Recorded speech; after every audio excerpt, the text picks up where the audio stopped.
Halo, Assalamualaikum warahmatullahi wabarakatuh. Halo, Assalamualaikum. Waalaikumsalam, Pak. Mohon maaf ada suara musik ya, jadi agak mengganggu sedikit. Soalnya ada acara dekat rumah. Saya lagi di Padang. Baik, Mas. Bentar saya info. Oke, saya langsung kuliah hari ini, kuliah ke berapa? Kuliah ke itu ya, kuliah ke 9 ya.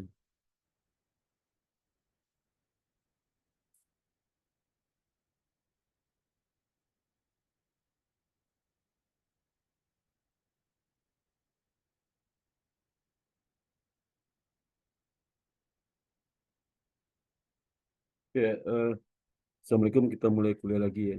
Nanti masih kurang jam 7, masih 7.27, tapi saya langsung aja ya, biar cepat selesai ya. Jadi kita bahas topik tentang revenue ya. Itu tentang pendapatan. Nanti kita bahas mengenai pertama konsep revenue, kemudian juga konsep terkait dengan perilaku bahwa pandangan tentang revenue, ya. Kemudian pengakuan revenue, kemudian juga mengenai bagaimana revenue itu pengukurannya seperti apa, kemudian pengembangan pengakuan dan pengukuran revenue, kemudian fair value measurement yang diterapkan dalam measurement revenue. Revenue itu harus sesuai fair value. Kemudian financial statement presentation. Jadi financial statement presentation itu bagaimana penyajian pelaporan revenue dalam laporan keuangan, terutama dalam laporan income statement. Terus isu terkait auditor. Pertama kita lihat revenue. Sebelum masuk ke pengertian revenue, kita harus tahu tentang income. Karena income itu dia dari revenue dan gains. Jadi revenue itu bagian dari income. Income itu adalah kenaikan manfaat ekonomi selama periode akuntansi dalam bentuk arus masuk atau peningkatan aset atau penurunan liabilitas yang berdampak pada kenaikan ekuitas atau aktiva bersih. Selain yang berkaitan dengan kontribusi dari partisipasi ekuitas. Jadi dari konsep income ini kita dapat simpulkan yang pertama adalah eh, ada kenaikan manfaat ekonomi selama periode akuntansi. Manfaat ekonomi itu tentu saja ada kenaikan dari aset ya. Karena manfaat ekonomi dalam bentuk aset ya. Ya. Jadi aset naik berarti manfaat ekonomi naik ya. Atau bisa juga penurunan utang ya. Ya, sehingga dampaknya kepada kenaikan aktiva bersih perusahaan atau ekuitas. Selain transaksi modal. Jadi ada kenaikan manfaat ekonomi, kemudian yang kedua ada kenaikan dampaknya kenaikan ekuitas, kemudian selain transaksi modal.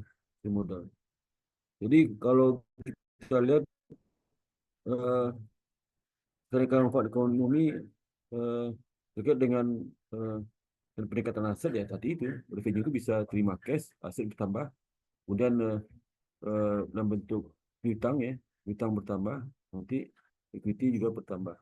Ya, itu bersih jadi naik ya, naik dalam bentuk revenue, itu income lain. Nanti bisa juga ada penjualan tipe tetap ya, tipe tetap dijual, nanti dapat laba. Laba itu selisih antara harga jual dengan nilai buku. Laba itu nanti akan meningkatkan aktiva atau aset dan meningkatkan aktiva bersih perusahaan.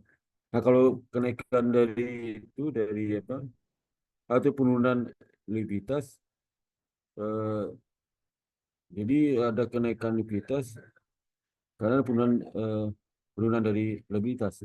Likuiditas apa? Itu penurunan utang seperti uang muka dari pelanggan.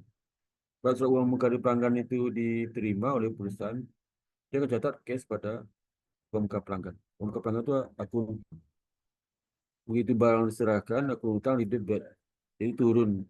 Jadi revenue diakui di kredit, debitnya lah uang muka pelanggan. Uang muka pelanggan itu utang, sehingga utang itu turun. Ya. Nah, sebagian besar ekuitas naik itu karena turunnya utang itu contohnya ada uang muka pelanggan.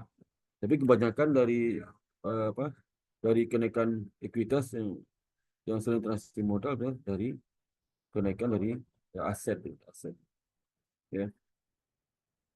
Nah, selain literasi modal itu artinya seperti ini, misalnya kalau modal ya, itu literasi modal itu terkait dengan kontribusi dari partisipan ekuitas pemegang saham. Kemudian misalnya kalau bagi dividen, dividen itu berarti pengurang nggak masuk sini ya, bukan itu lain lagi, itu di expand. Jadi kita bahas adalah bagaimana literasi modal menyebabkan ekuitas naik gitu. Nah itu bukan dari income. Jadi misal kalau store modal kan ekuitas itu bersih naik, gitu. Itu bukan income karena itu bukan eh, itu terkait literasi modal. Ya.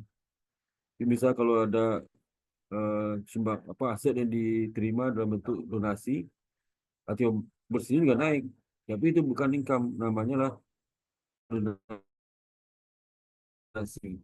Itu transaksi modal, transaksi modal. Akumulasi ada transaksi income gitu. Ya sama income, income tapi yang terkait dengan komposisi income ya.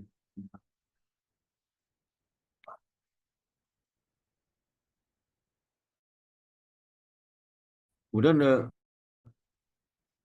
jadi kalau revenue apa gitu? Dari pengertian revenue apa? Ini pengertian ekonomi selama perlu diakuntansi lah bentuk arus kas masuk atau peningkatan aset atau penurunan kualitas yang berasal yang berasal dari operasi perusahaan yang mengakibatkan ditambah dengan istilah atau penurunan liabilitas tambah dengan yang berasal dari operasi perusahaan yang mengakibatkan kenaikan kualitas itu revenue ya, revenue. Kalau income kan jadi revenue itu pengeluaran fisik dan moneter. Fisik karena kalau kita lakukan eh, penjualan ya, penjualan maka terima cash nih. Cash itu harus fisik masuk ya. Dan aktiva moneter. Itu moneter itu aktiva yang bisa diklaim itu nilainya tidak berubah. Seperti cash, udah piutang, kemudian surat berharga jangka pendek yang dijual secara liquid itu aktiva moneter. Ya. Tapi itu aktiva non moneter itu aktiva yang secara fisik ya, secara fisik. Dan kalau dijual itu biasanya financial asset, kalau dijual nilainya berubah.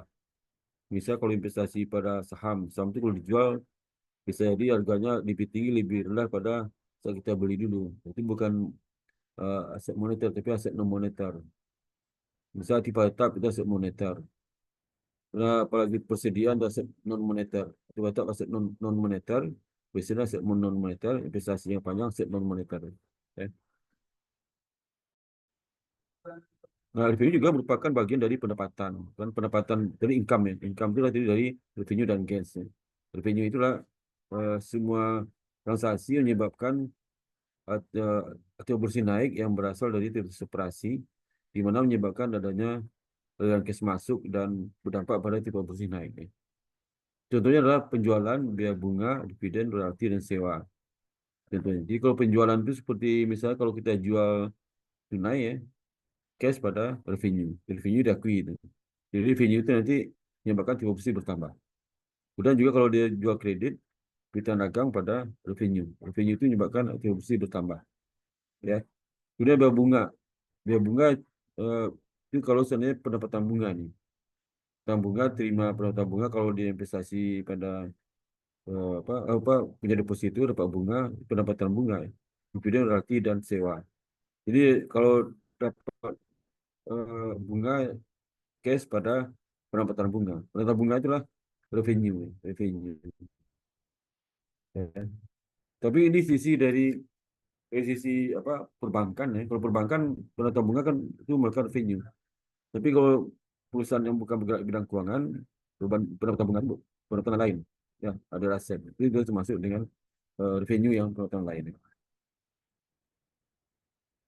Kemudian kalau kita lihat karakteristik dari revenue itu merupakan hasil dari aktivitas perusahaan, berlakunya ya, dari perusahaan. Jadi kalau perusahaan tidak aktivitas, nggak ada revenue ya. Tapi bisa juga perusahaan ada aktivitas, tapi revenue nggak ada. Bisa juga. Aktivitas itu tidak menghasilkan ya. Gitu. Dalam pencapaian bersih perusahaan, jadi revenue itu adalah pencapaian, accomplishment, pencapaian. Setiap pencapaian itu pasti ada effort yang dilakukan oleh yang bersangkutan untuk perusahaan tanpa effort kan tidak mungkin dapat revenue. Ya. Jadi itu effort, effort itu dikatakan expand. Jadi tidak ada revenue tanpa effort ya. Jadi matching antara hasil pencapaian dengan profit itu namanya net accomplishment atau net income atau net income accomplishment. Ya. Nah, poin dari recognition itu harus ditentukan pada saat critical event. Ya. Jadi kapan revenue itu diakui, diakui pada saat titik di mana eh, tidak ada lagi apa, risiko atau kerugian kritis yang terjadi. Jadi udah aman, berikut udah pasti. Jadi pasti pembeli udah pasti, kemudian harga udah pasti, udah dikirim kemana udah pasti, barang yang dikirim sudah pasti, harga udah pasti. Saat itu diakui sebagai revenue. Kemudian juga bisa juga dijual melalui ini proses. Artinya sebelum barang dikirim, bisa jadi diakui pendapatan. Ya, barang dikirim. Sebelum barang dikirim ke pembeli bisa jadi diakui pendapatan. Seperti misalnya pengakuan pendapatan pada kontrak jangka panjang. Di mana kontraknya misalnya untuk kontraktor membangun gedung bertingkat ya, bisa bisa 1 tahun. Nah, tahun pertama bisa diakui sebagai pendapatan meskipun barang belum diserahkan masih dalam proses.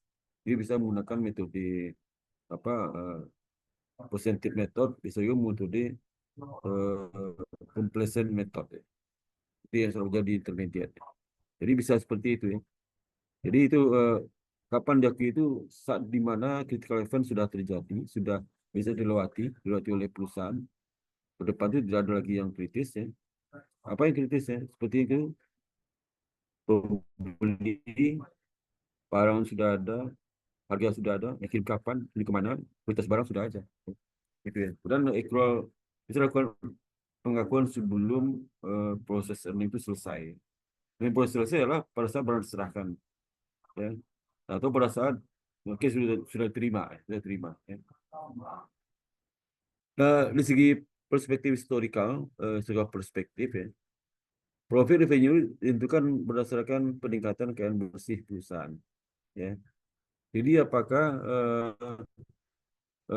revenue itu meningkatkan aktiva bersih perusahaan? Aktiva bersih pertama karena ada aset yang diterima ya dari kegiatan penjualan, kemudian pengakuan laba atas penjualan eh, akibat tetap lainnya yang di luar operasi ya. Nah, itu menyebabkan ekuitasnya naik gitu, ya. Ini kan bersih ini naik gitu. Kemudian ya, yang kedua diganti oleh gagasan bahwa profit dan revenue harus diserialisasikan. Apa maksudnya? Ya. Jadi profit dan revenue dari itu sih bisa diserialisasikan dalam bentuk apa? Realisasi itu bisa dua ya. Satu realize, yang kedua realizable. Realizable. Realize itu artinya sudah terima cash. Ya. Itu realizable belum terima cash tapi dipastikan akan dapat cash ya, ke depan itu. Ya.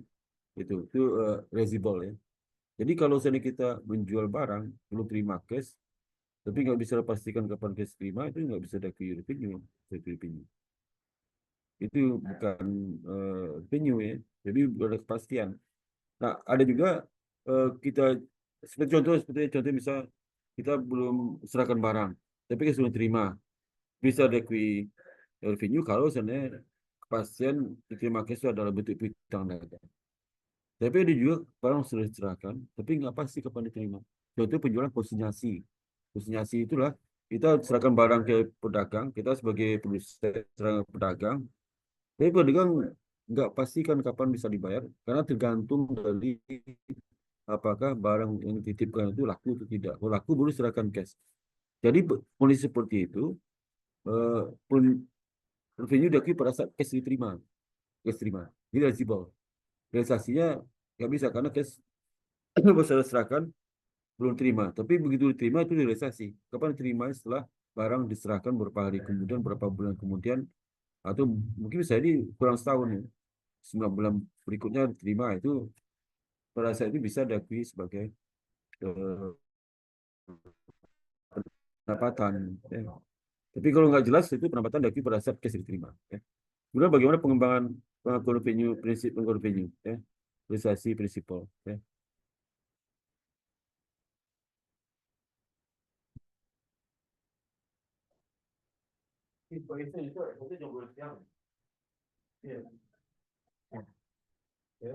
Oh, ini kita dua kelas macam gini.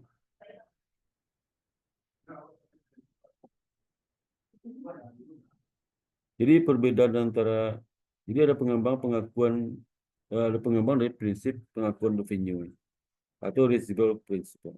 Ya.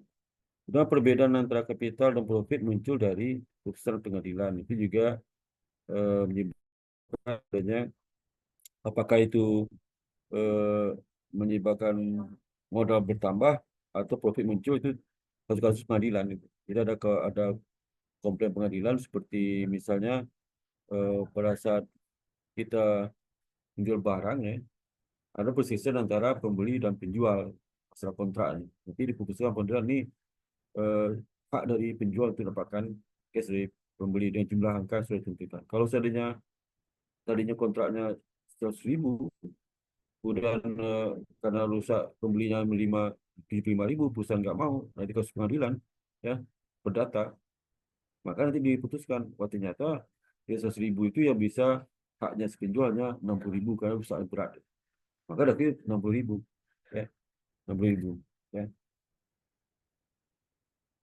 Nah, apa kriteria dalam pengakuan venue itu ya? Eh, jadi kriteria pengakuan venue adalah politik manakah selama earning proses dapat dicatat sebagai perolehan karena terdapat bukti yang cukup. Jadi artinya titik di mana selama earning proses itu adalah mulai dari mendesain barang, terima pesanan, itu desain barang, kemudian juga barangnya di apa butuh bahan baku, beli bahan baku nanti masuk ke pabrik ya, diproses produksi, nanti barang jadi masuk ke gudang, barang jadi itu dikeluarkan barangnya dikirim ke pembeli, pembeli misalnya belum bayar,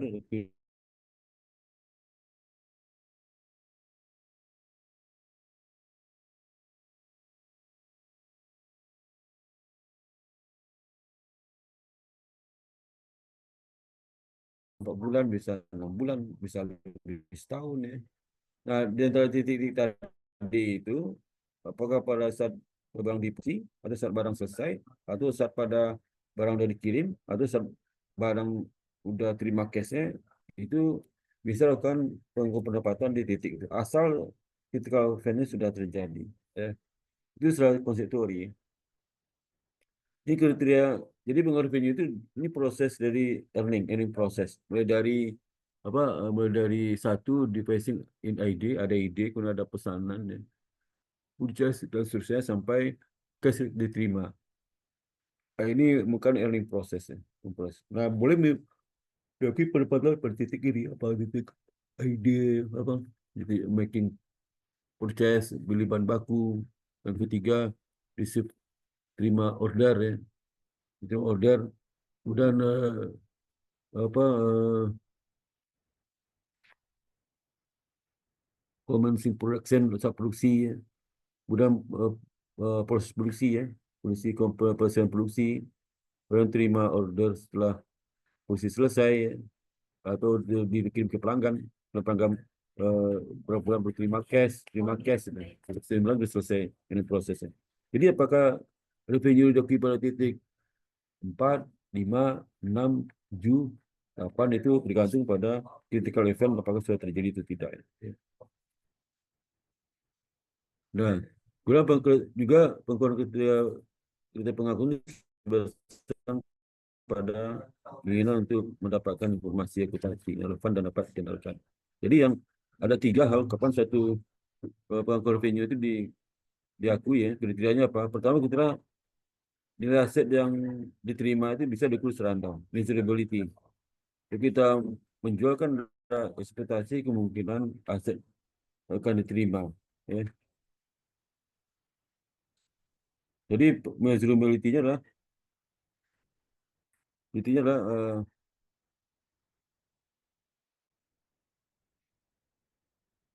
jadi itu nilai aset yang bisa diukur ya, yang akan diterima itu bisa diukur. Yang kedua lah ada eksistensi dari transaksi. Maksudnya ada.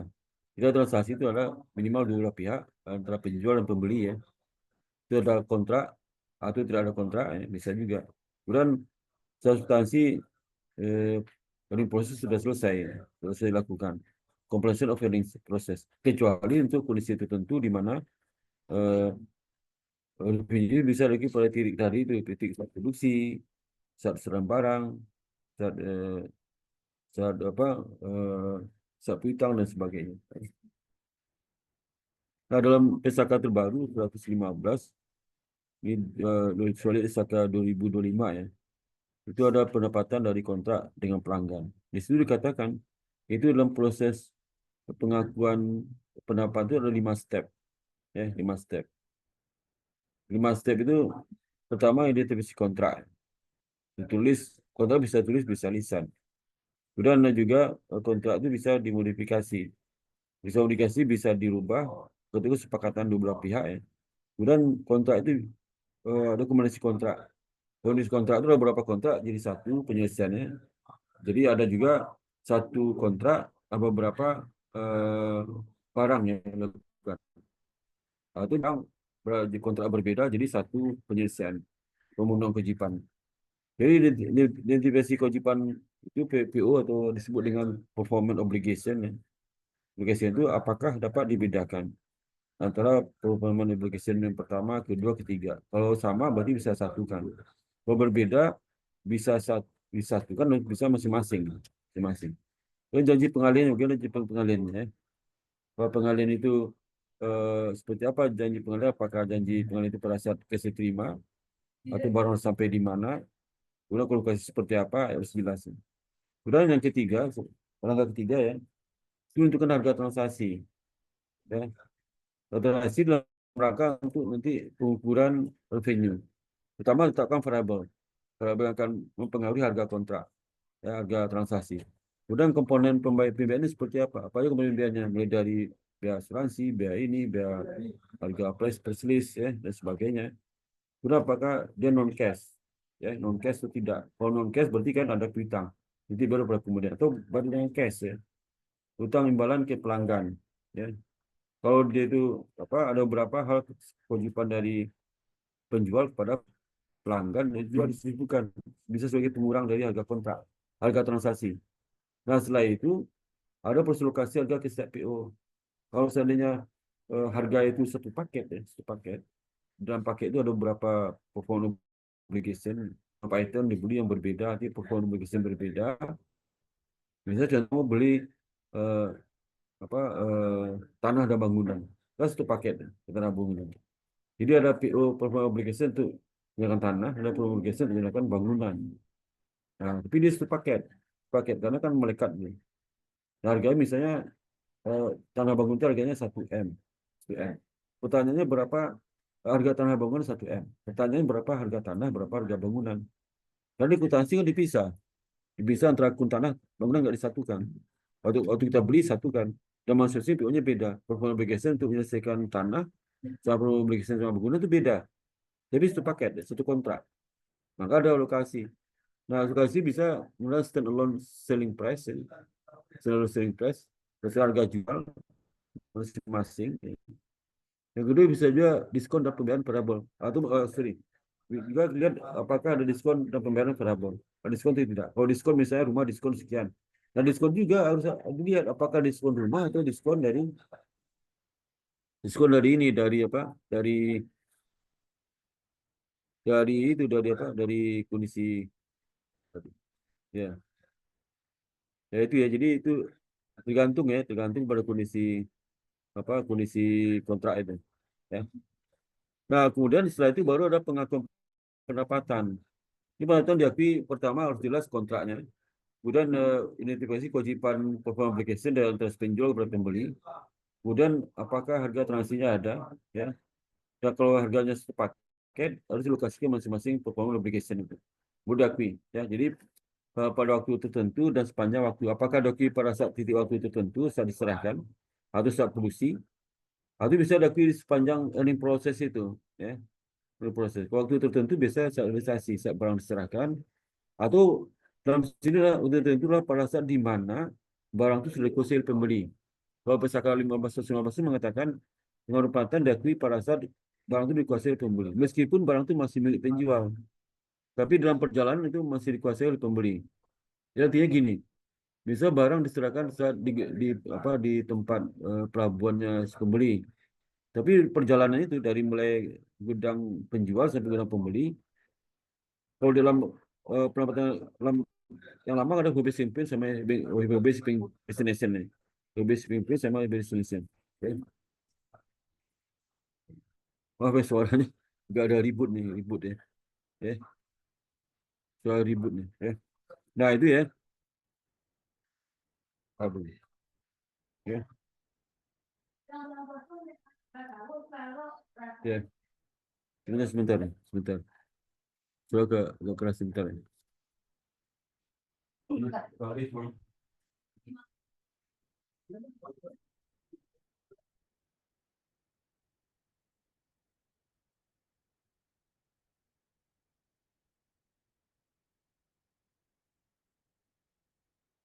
Ini kak, buat saya kalau kayaknya selesai.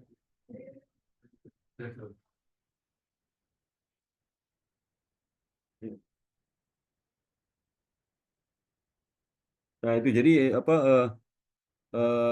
beberapa bisa waktu tertentu di mana barang itu sudah dikuasai pembeli ya, meskipun barang itu masih milik penjual. Nah, itu bisa diakui pendapatan. Kalau dulu kan barang bisa di pendapatan oleh penjual kalau barang sudah serah terima kan, ya. Sekarang enggak ya, itu tergantung pada penguasaan barang. Barang dikuasai bisa diakui pendapatan, ya. Apa itu barang dikuasai pembeli? Jadi pada saat barang itu dikirim ya, saat itu pembeli sudah menguasai meskipun barang masih dimiliki oleh penjual, indikasi terdapat misal barang itu kalau pembeli mau jual di tengah jalan bisa aja. Kalau udah beli udah barang dijual tengah jalan. Bisa jual Pak, barang saya jual lagi ke orang lain. Bisa aja asal dia bayarnya sesuai dengan harga kontrak ya. Kalau kontrak yang disepakati dengan penjual pembeli. Meskipun itu barang itu masih pemilik si penjual ya. Tapi pembeli berkuasa terhadap barang itu. Itu bisa dari pendapatan. Yang kedua, dari pendapatan sepanjang waktu itu adalah waktu titik yang tadi itu ending proses itu. Yang proses mulai dari barang dipesan, kemudian barang barang selesai produksi, titiknya ya. Nanti bisa diakui pada saat barang serahkan pembeli atau saat cash sudah terima. Nah, itu sepanjang waktu ya. Tentu pada kondisi. Seperti contohnya eh, pendapatan pada kontrak jangka panjang. Itu kan diakui pendapatan bukan barangnya udah selesai kan. Bisa kalau sudah kontraktor ya dapat pesanan untuk membangun jembatan 3 tahun, 3 tahun. Kalau kalau sepanjang waktu itu diakui pendapatan berdasarkan di akhir tahun pertama bisa diakui, tahun kedua bisa diakui meskipun barang belum selesai dan belum diserahkan kepada si pembeli. Ya. Tapi bisa diakui karena ada kepastian kan kontrak nggak bisa dibatalkan, kepastian harga sudah pasti, kemudian sudah pasti dibayar oleh si pembeli. Ya. Karena apalagi ada perjanjian kontrak ya. Nah sehingga itu apa bisa lagi pendapatan pada saat tahun pertama, kedua, ketiga ya. Meskipun barang selesai di tahun ketiga, ya. Ketiga itu sepanjang waktu ini. Ini ketentuan pesaka 115 ya, yang baru. Dengan teori tadi, teori itu yang penting ada apa pendapatan daki kalau seandainya sudah siklus sudah dijalani, di ya. Sudah ada kepastian, ya. Gitu. Jadi ini ada beberapa tahapan, 1, 2, 3, 4, 5.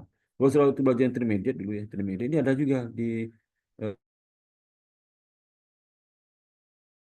ya, intermediate ada. Ada juga ini pakai ini Pesaka 15 ini berasal dari IS apa ISB nomor 15. Jadi kalau intermediate itu FRS-nya itu atau ISB nomor 15 itu sudah mengacu ke sini.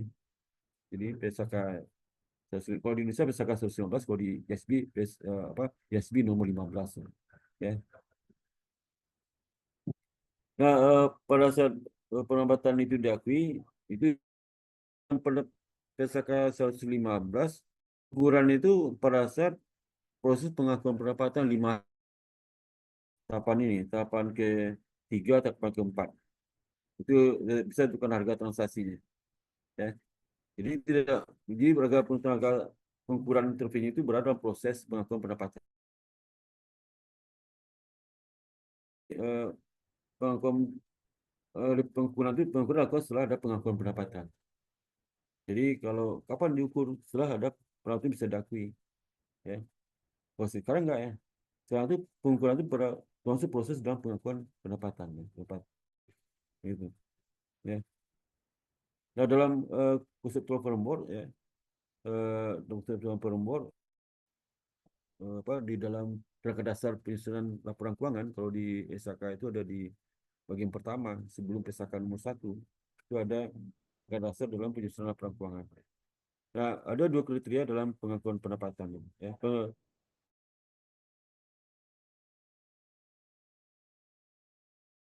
Tersebut akan mulai ke atau editor.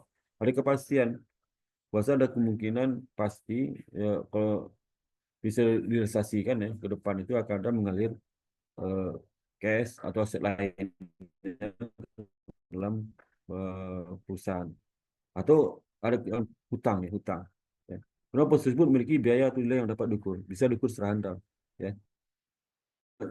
Sebenarnya pengukuran revenue dengan konseptualnya sudah ada bahwasanya suatu pendapatan bisa diakui butir dua ini itu bisa diukur secara handal. Jadi bagaimana ukur secara handal itu ya ukur revenue diukur ya dalam BSB 18 IAS 18 sekarang jadi BSB 15 ya. Revenue itu harus diukur pada nilai wajar dari imbalan yang diterima atau akan diterima. Wajar itu di sekarang. Kalau diterima nanti 3 tahun lagi harus di value kan. Itu jumlah pendapatan DAPI. Jadi kalau dia akan terima misal kurang setahun, misal kita jual barang ada 50 juta, terima 9 bulan. Berarti yang ke 50 juta akan dinilai apa nilai wajarnya 50 juta. Karena waktu uang kan tidak material. Tapi kalau 50 juta itu diterima 3 tahun lagi, maka present value-nya itu uangnya N-nya 3, singularity dari 50 juta itu berapa? Kemungkinan berapa? Kurang dari 50 juta.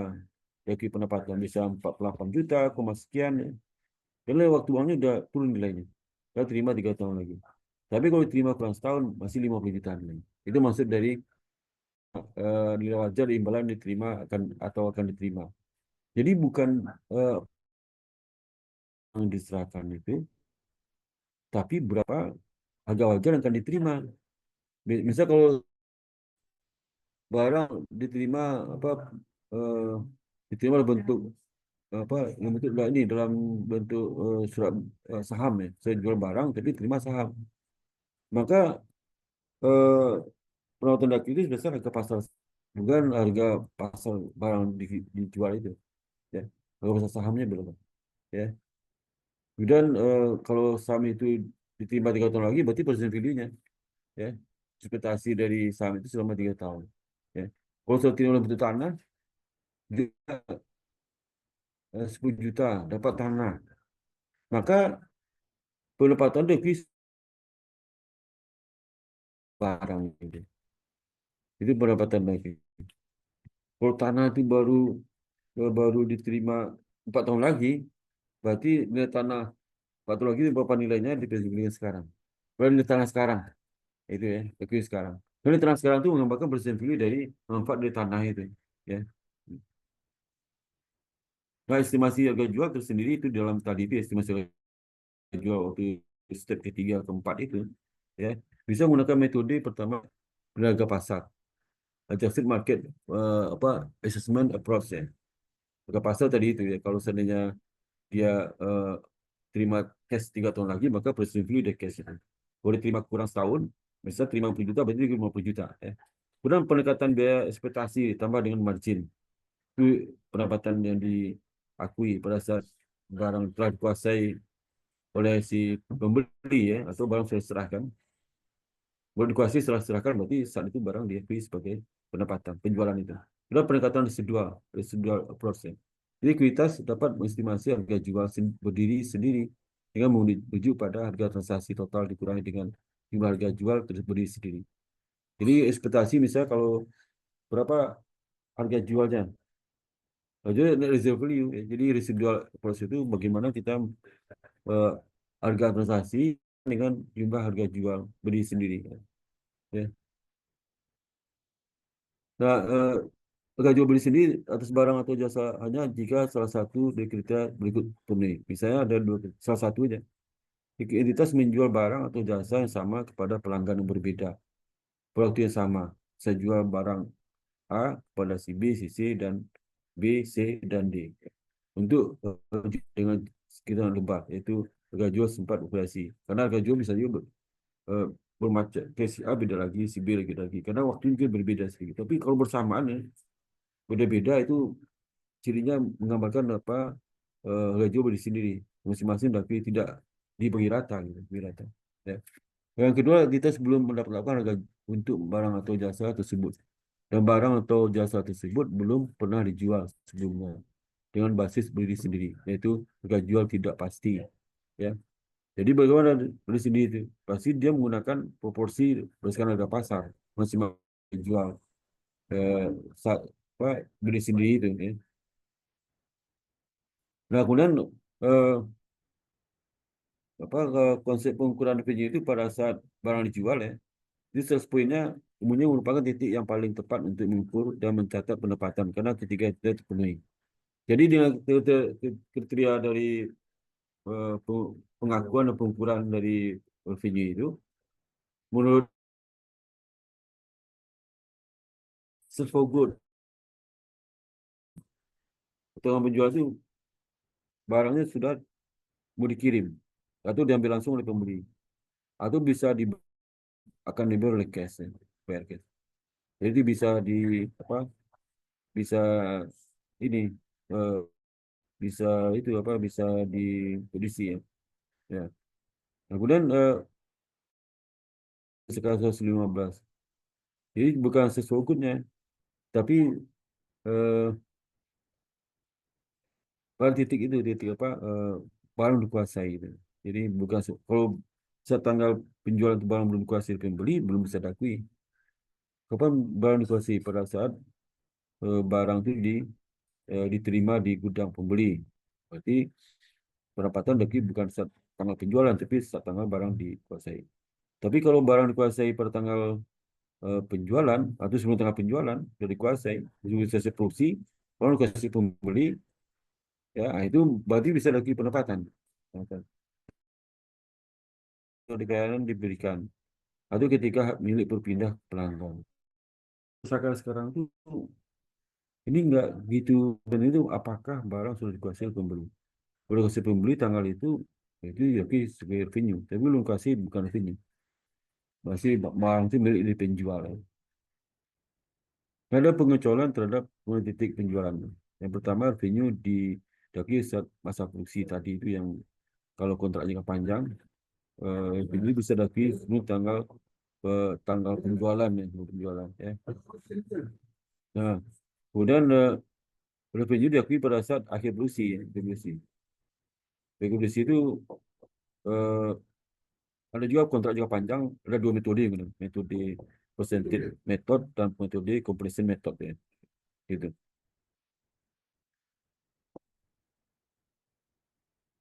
Dan itu diakui pada saat case diterima. Ya, itu setelah tanggal jadi seperti penjualan konsinyasi ya. Jadi kalau yang satu dua itu kontrak jangka panjang ya. Pendapatan kontrak jangka panjang bisa diakui saat persentase selesai ya. Tahun berjalan ya. Itu bisa juga saat akhir case sudah diterima ya. Ya. Akhir produksi selesai, proses produksi selesai. Ya. Bagi produksi selesai. Produksi selesai itu seperti contohnya mungkin tambang ini. Kalau produksi selesai itu tambang emas ya, kalau dia produksi kan pasti harganya sudah pasti. Pembeli sudah pasti ya. Pembeli pasti itu karena apa kontrak ya. Kemudian juga harga udah pasti juga. Ya. Jadi maka diakui produksi selesai. Ya. Kemudian bagaimana kalau apa terkait dengan pendapatan jasa ya? Ya.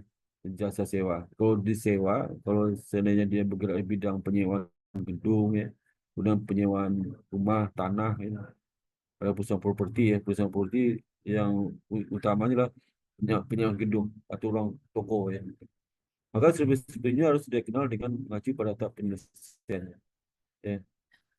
Di tergantung pelayanan yang diberikan. Misal kalau pada saat kan, eh, terima uang muka itu. Kalau sewa itu kan terima uang muka. Yang sewa itu dibuat di akhir prodi, di awal prodi bersewa. Nah, pada saat diterima itu belum lagi sebagai pendapatan. Kalau sewanya ada 2 tahun, setahun pertama, tahun pertama dakwi kalau 1 Januari 2025, siapa untuk 2 tahun sampai 1 Juni 2026 ya. 27, 27, kan 2 tahun ya. Nah, tahun 2025 bisa dakwi pendapatan separuhnya, setengah dari harga kontrak. Itu dakwi di akhir tahun pertama. Di akhir kedua ada sisanya. Tapi kalau sewa itu di 1 Juli ya, Juli 2025 untuk 2 tahun ke depan, nah, setengah dari harga kontrak. Tahun kedua penuh ya, penuh dakwi. Tahun ketiga setengah lagi. Jadi berdasarkan berjalannya waktu ya. Waktu. Ada juga per bulan. Kalau dia bikin laporan bulanan berarti dakwi per bulan. 12 kali harga kontrak setahun berapa? Ya, 12. Kalau dalam itu berjalan 3 bulan berarti 3 per 12 kali harga kontrak. Harga kontrak setahun. Nah, itu pendapatan dakwi. Lalu kalau terkait dengan bunga, royalti dan dividen itu sama ya. Kita bisa terima itu apakah ini bunga, royalti atau dividen. Kalau bunga biasa bisa di depan atau belakang ya, di belakang. Jadi kalau kita pinjam bunga, bunga dibayar kiri prodi. Tapi kalau kita biaya untuk leasing kan bunga diterima depan. Jadi bunga terima depan. Jadi kalau untuk cicilannya 3 bulan sekali, bunga selama 3 bulan, sama pokok terima depan. Leasing ya.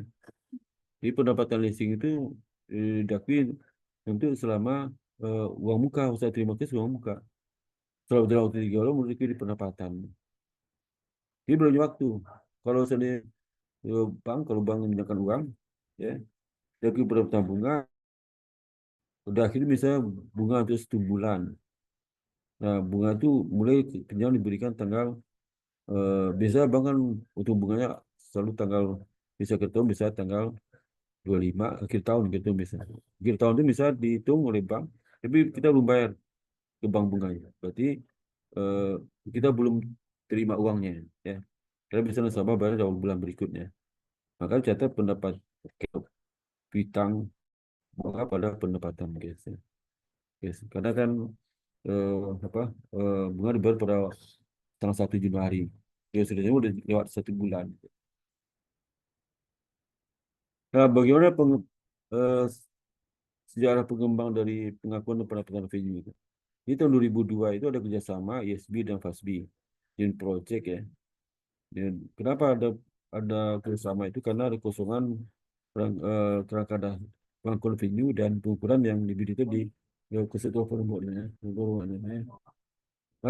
Transaksi revenue telah menjadi lebih kompleks ya. Sehingga banyak jenisnya perlu diatur kembali. Kan semakin berkembangnya bisnis ya, beberapa waktu ekonomi global juga naik ya, maka itu menyebabkan adanya apa adanya penyempurnaan dari eh, kerangka dasar. Kerangka dasar itu terutama mengenai definisi dari revenue, expense, ya, juga dengan itu ya. Dan kalau semuanya lah, mulai dari dari kerangka dasar, mulai dari tujuan akuntansi, kemudian dari ya. Jadi usulan mereka itu hasil kerjasama itulah merecognizing revenue pada saat dia muncul ya. Belum muncul ya. Dia ada adanya pengakuan revenue pada saat dia muncul pertama kali dari revenue. Udah mengukur revenue pada cover value pada at the point ya, pada saat tanggal penjualan itu ya. Kemudian mengukur itu muncul dari kenaikan aset ya. Jadi kalau ada kenaikan aset pada saat itu dakwi revenue. Tapi belum ada kenaikan aset belum bisa dakwi revenue. Itu juga penurunan liabilitas. Jadi ada kemungkinan apa eh liabilitas turun ya. Nah, maka saya itu ada perubahan value of the change ya. Change. Nah, juga perubahan penekanan didasarkan dari kerjasama 2002 itu sekarang udah berubah lagi ya. 2002 sekarang udah berubah lagi itu berdasarkan 115. Perubahan penekanan didasarkan adalah berpindah daki pada saat yang muncul di mana ada perubahan penekanan dari eh, realisasi di waktu realisasi itu. Misalnya perubahan realisasi, misalnya realisasinya saat penjualan atau saat pengiriman barang gitu ya. Lalu revenue bisa menghasilkan dari perubahan dalam aset liability value. Maka ada holding aset ya. Jadi sehingga ini eh, dari pengukuran revenue kembali itu ada kemungkinan munculnya mengakui ada perubahan harga ya. Pengakuan dan pengukuran revenue merefleksikan harga wajar ya, wajar. Jadi pengukuran harus lebih reliable, bisa andal ya. Andal itu ada bukti kuat bahwa harga sekian ya. Dan semua orang menilai itu harga sekian. Kalau saya jual barang misalnya barang dijual itu harganya di pasar 100.000 ya. Dan memang saya itu harga di pasar 100.000 ya. Dan transaksi di pasar harga 100.000. Tapi 100.000 di pasar harga 80 berarti nggak andal. Ya, nggak andal. Ya. Atau belum sepakati dia beli, berarti nggak andal. Lalu sepakati oleh punya pembeli harganya, tapi masih dalam proses negosiasi. Itu berarti belum ada pendapatannya. Nah, kesepakatan sementara bahwa dua kriteria harus dipenuhi untuk pengakuan revenue ya. Pertama, perubahan aset dan liabilitas harus telah terjadi. Jadi kalau seandainya ada revenue diakui, otomatis asetnya naik atau utangnya turun. Kalau saya mengakukan revenue. Tapi bisa aku revenue itu setelah perubahan aset, setelah perubahan liabilities, pasti nggak bisa diakui revenue. Ya. Bagaimana penguasaan Pak? Soal penguasaan itu diakui revenue karena sudah menunjukkan piutang pada si pembeli ya, pembeli. Dia kuasai dan kalau kuasai berarti dia ada kewajiban dong kepada perusahaan. Maka dia piutang. Piutangnya bahkan asetnya naik dan akibat aset naik maka atribusi juga naik. Ya. Nah, kemudian perubahan dalam aset liability bisa lebih handal diukur. Ya. Kita pengukurannya ya, probability kriteria. Jadi dipastikan kalau dia itu tidak mungkin diperkirakan berarti nggak bisa diukur ya. Nah, bagaimana terkait dengan portfolio measurement? Berdasarkan model atribut pengukuran campuran semua item ya, semua item ya. Bentar ya.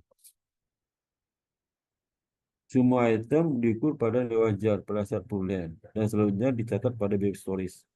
Itu dikurang biaya storage. Meskipun beberapa item selanjutnya diukur kembali pada nilai wajar. Ya. Jadi nilai wajar itu harga pasar sekarang berlaku ya. Tapi kalau diterima sekitar diterima 3 tahun lagi berarti present value kan. Ya. Jadi saat dicatat itu, catat begitu berlalu waktu jadi harga historis nih. Ya, misal dijual tanggal 1 Januari. Ya, kalau jualnya kita terima 3 tahun lagi di present value kan. Nah, begitu tanggal 2 ada jadi historis itu tanggal 2. Historis karena udah berlalu kan. Lagi tanggal hari kedua, ketiga, lagi kalau 3 bulan ke-9 10 agak historis ya. Jadi maksudnya gini ya, kalau kita melihat harga pasarnya punya tanggal 1 Januari, nggak boleh diganti lagi di tanggal harga pas tanggal 1 Juni ya, nggak boleh lagi. Ya. Yang dirubah terus nanti ke pada saat 1 Desember, penjualan 1 Januari 2025, 1 Desember harga pasar tanggal 1 Desember nggak bisa. Ya, itu waktu saat 31 Desember 2025, transaksi tanggal 1 Januari udah pakai agak historis. Tapi pada saat dijual tanggal 1 Januari itu menggunakan for value. Itu artinya. Jadi eh, itu hati-hati itu ya, hati-hati. Dan laba dan rugi daki telah terjadi meskipun belum terrealisasi. Ya, laba rugi bisa kalau ada apa penjualan eh, mesin ya. Ada laba rugi penjualan mesin. Laba atau rugi ya. Cuma laba kita kan terkait dengan pendapatan. Itu daki ketika terjadi meskipun belum dijual. Bisa juga seperti itu ya, belum dijual ya. Atau belum belum apa belum ini contohnya terkait dengan ini dengan apa misal kalau saudara apa ya, nilai kembali dari aktiva tetap per value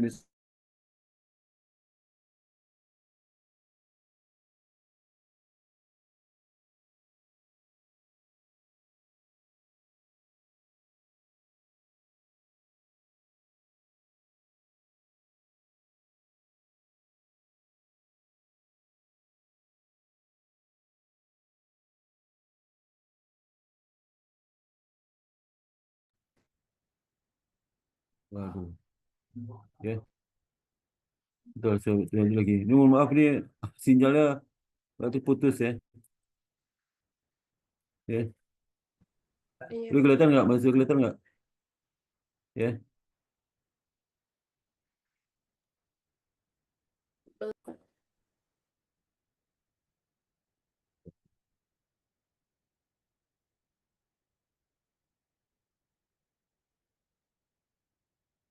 jadi portfolio measurement itu ya jadi kalau misalnya kalau laba rugi yang jadi meskipun belum realisasi sebetulnya jadi prestasi yang panjang untuk saham kan per value ya. Udah kemudian kembali dari kenaikan nilai kan diakui sebagai laba penilaian kembali ya dari investasi itu meskipun belum realisasi ada less gain or loss ya. Less gain or loss dari kenaikan investasi jangka panjang ya itu itu bisa diakui sebagai apa dan ya pendapatan saat itu.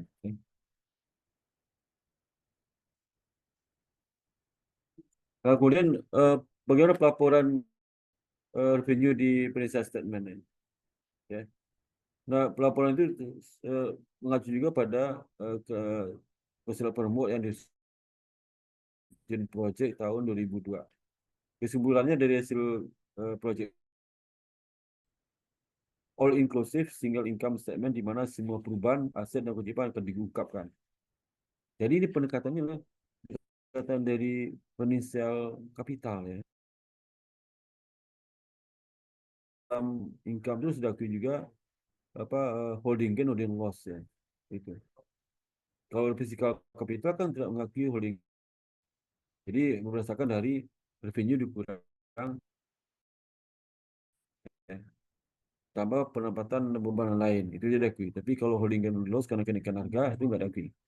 Realisasi bukan untuk masukkan item ya. Waduh, polisi terganggu lagi ya. Kemudian bisa dari performance, income flow, dan remeasurement, valuation adjustment ya. Jadi ada bisa misalnya antara income flow itu kapan dia masuk ya, dan nilai pengukurannya itulah diakui setelah itu. Ya. Bisa. Jadi kalau udah masuk berapa nilainya itu diakui. Bisa terpisah. Ya. Nah, apa isu terhadap audit? Masalah utama adalah overstatement manajer, manajer ya. Jadi overstatement revenue management. Karena overstatement itu membuat auditor agak terganggu juga karena pembuktian agak sulit ya. Jadi overstatement itu tujuannya untuk manajemen. Jadi ada beberapa di markup ya, penjualan itu sehingga naik. Itu ada kasus Garuda kan memarkup penjualan kasus Garuda.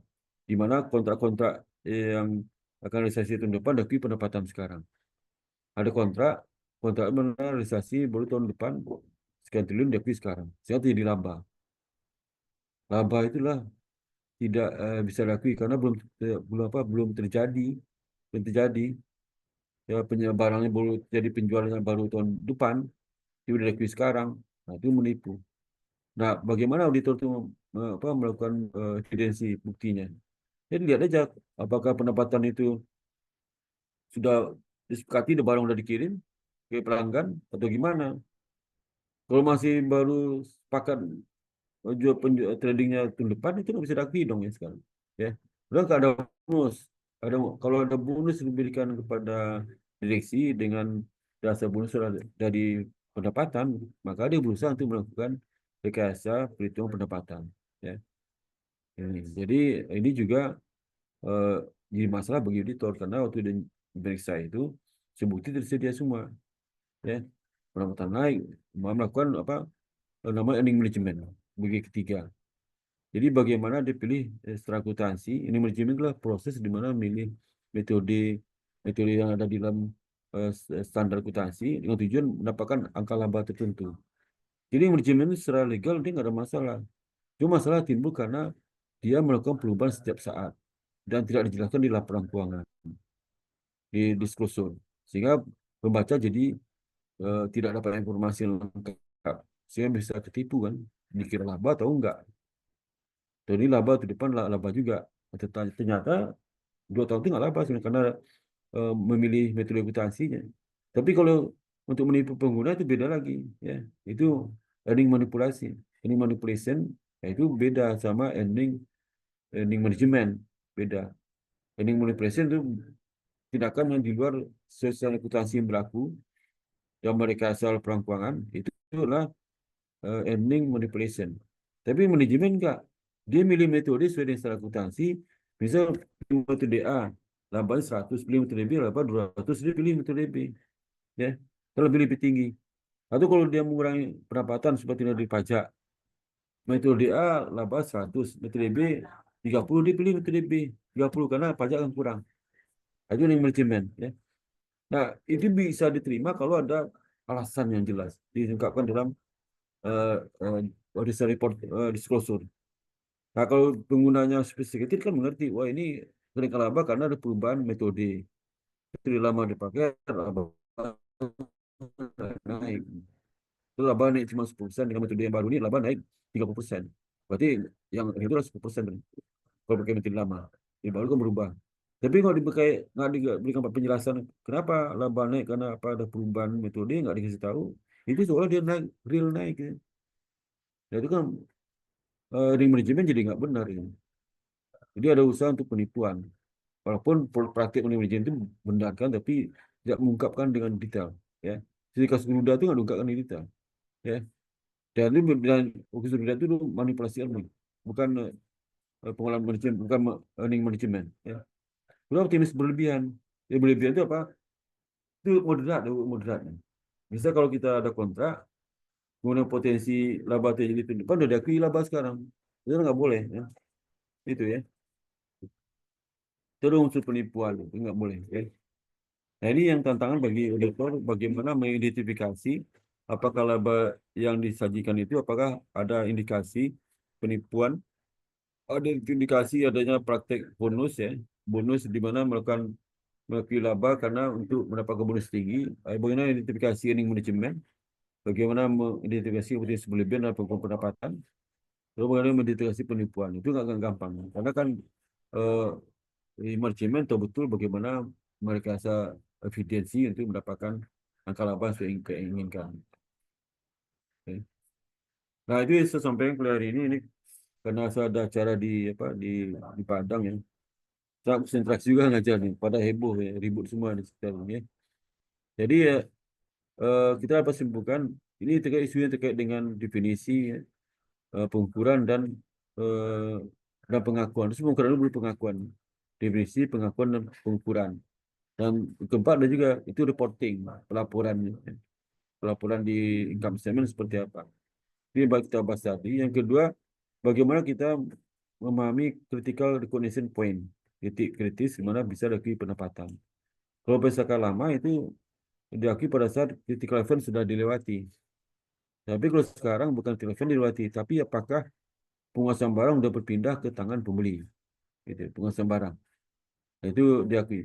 Dan yang ketiga adalah kriteria untuk pengakuan revenue recognition. Kapan apa kriterianya? Jadi ada tiga kriteria.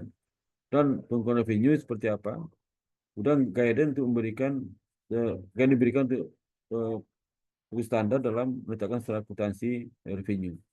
Kemudian pendekatan project sekarang ini saat ini current project, sekarang udah current project lagi historical project ya. Ya, sekarang udah selesai kan 2002 ya. Jadi isu bagi auditor terkait dengan pengukuran pendapatan ini terutama ada indikasi manajemen itu berusaha untuk memanipulasi earning ya. Karena kenapa? Karena dari situ dasar bonus ya. Yang kedua prestasi kinerja mereka. Yang ketiga terkait juga dasar untuk pajak, dasar untuk dividen dan sebagainya. Ya. Jadi berawan untuk dimanipulasi oleh manajemen sehingga hal itu akan suatu apa suatu tantangan juga bagi itu untuk mengidentifikasi ya pakai earningnya sudah tepat atau belum ya. Tidak belum. Oke, saya hanya ingin sampaikan mudah-mudahan apa saya bisa paham semua ya. Oke, ada pertanyaan sampai sini. Ada pertanyaan, silakan.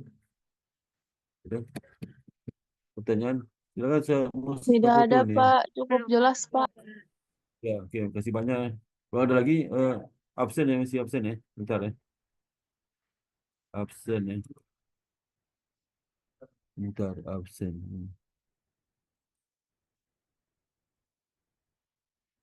Absen ya.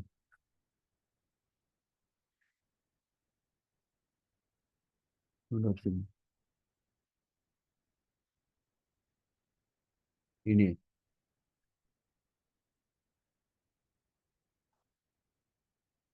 Ya. Andrea Putri ada. Hadir, Pak. Abraham. Hadir, Pak.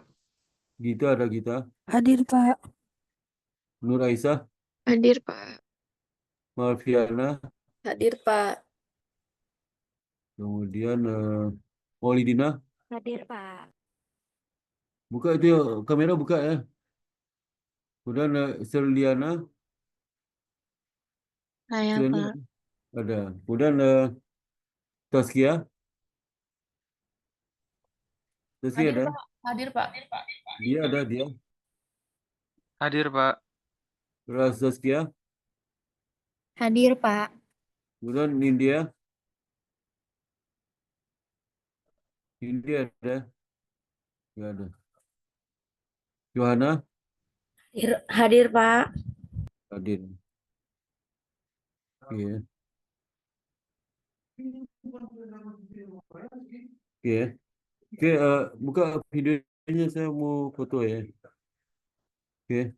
Satu, ini siapa nih yang di bawah Taskia, tolong. Satu, dua, tiga. Sebentar ya.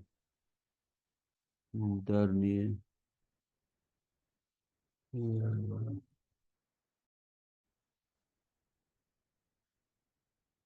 Ya. Uh, hmm. Kurang bisa.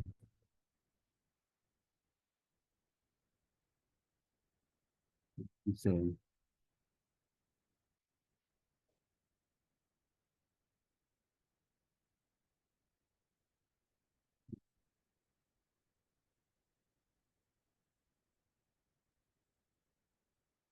Iya, nggak bisa. Ini kebetulan saya punya ponakan saya ini nggak bisa. Oke, itu aja sampai sampaikan. Assalamualaikum warahmatullahi wabarakatuh ya. Makasih, Waalaikumsalam. Pak. Terima kasih, Amin. Pak. Waalaikumsalam, terima kasih Pak. Izin lihat. Siap, tanggal ini udah datang.